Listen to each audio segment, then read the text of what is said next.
Hey guys, welcome to this video. Just let me adjust my laptop screen here, and yes, November 16th, as you can see, 16:35 p.m., 4:35 here in the East Coast, and I decided to do this other video because today is a memorable day if you are a fan of this group. The Beatles. Yeah, the Beatles, one of the greatest acts in the history of,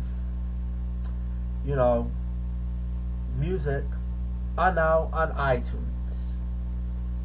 And this Apple announcement today was hyped as something special. In fact, the Apple announcement today was said to be something we would never forget. And according to Steve Jobs, in the past, Jobs has been an expert at these sort of things. He has made a spectacle of releasing new iProducts and updates. He did this a couple of weeks ago, introducing the new lines of the MacBook. But, you know what?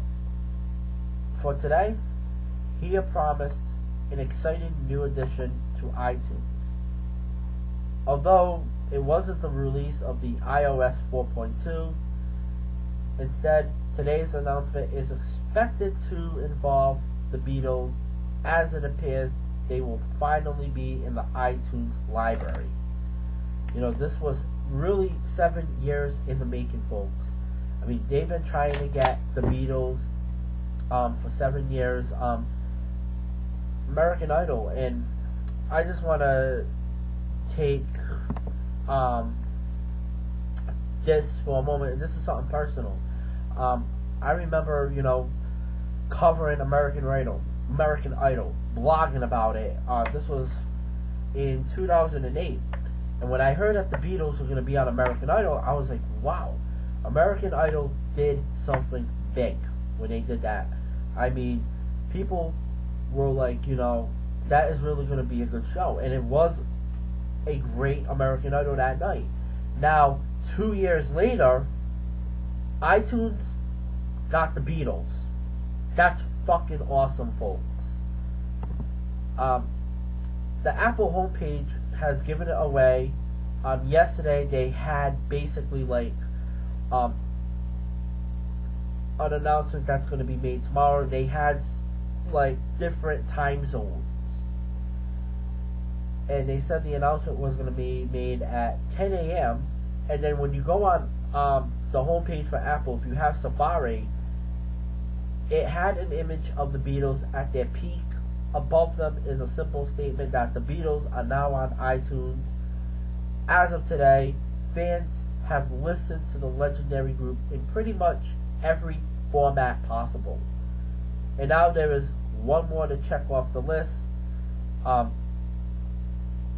After this announcement today, all of the 13 original Beatles albums are available for iTunes download.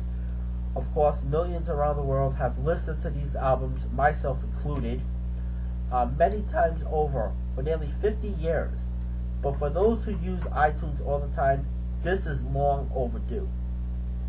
I mean, it has taken a long time for Apple and the Beatles to unite in this fashion. They've been wrangling over this for some time. 7 years, like I said. With Yoko Ono even telling fans not to hold their breath back in August, saying it's not going to happen. This ain't going to be around ever. We're not going on iTunes, the Beatles. And she claimed that there was an element that we're not happy about. Yet, it appears to have been solved. Now that the secret about the Apple announcement is out, happy fans now have to pay to hear the results. Each album is worth $13, and each track costs $1.30 to download. In addition, the 256 track Beatles box is $149. So you're basically paying $150 overall, and $1.30 for a track.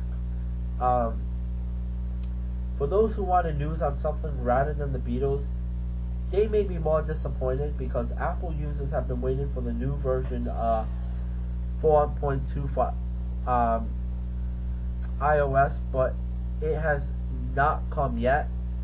You know, Jobs may be saving that for the next big event, but some may be losing their patience by now. You know, I don't blame them, but this announcement today